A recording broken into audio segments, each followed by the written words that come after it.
মুফতি মহিবুল্লাহিল বাকি, অনুষ্ঠানে উপস্থিত দেশ বরেণ্য সম্মানিত ইসলামিক স্কলার্স, ওলেমা মাশায়েখবৃন্দ, বিভিন্ন রাজনৈতিক দলের নেতৃবৃন্দ এবং ইমাম খতিব মুয়াজ্জিন সাহেবগণ, আসসালামু আলাইকুম।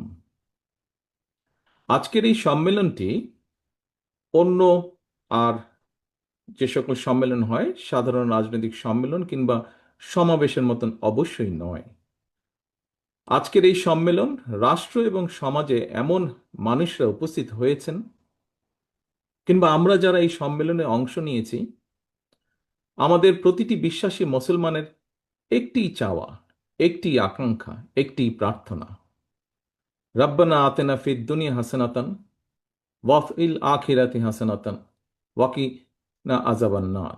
হে প্রভু, আমাদেরকে ইহকাল ও পরকালে কল্যাণ দাও এবং আমাদেরকে দোজকের আগুন থেকে রক্ষা করো। আল্লাহর কাছে, আল্লাহ রব্বুল আলমিনের কাছে এটিই আমাদের প্রার্থনা।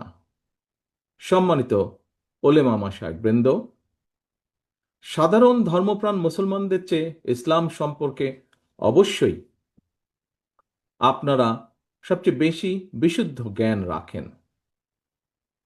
একজন বিশ্বাসী মুসলমান এবং রাজনৈতিক কর্মী হিসাবে ইসলাম সম্পর্কে সাধারণ মুসলমানদের যে মৌলিক জ্ঞান, সেই জায়গা থেকে আমার ধারণা, বা আমি বলতে পারি, বলি, তাওহিদ, রিসালাত, আখিরাত, এই তিনটি বিষয় নিঃশর্ত বিশ্বাস স্থাপন ছাড়া কারো পক্ষে বিশ্বাসী মুসলমান হওয়া সম্ভব নয়। আর প্রতিটি বিশ্বাসী মুসলমানের জন্য কালেমা, নামাজ, রোজা, হজ, জাকাত, ইসলামের এই পাঁচটি মূলনীতি অবশ্যই পালনীয়, এর কোনো বিকল্প নেই।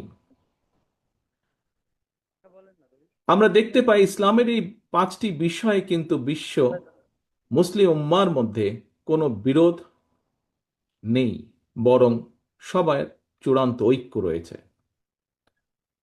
তবে ব্যক্তি এবং সমাজ জীবনে এইসব বিধি বিধান, বাস্তব প্রক্রিয়া পদ্ধতি নিয়ে কিংবা হীন দলীয় স্বার্থে ইসলামের রাজনৈতিক ব্যবহার নিয়ে ইসলামিক স্কলারদের মধ্যে মাঝে মাঝে আমরা মতবিরোধ এবং ভিন্ন মত দৃশ্যমান দেখি।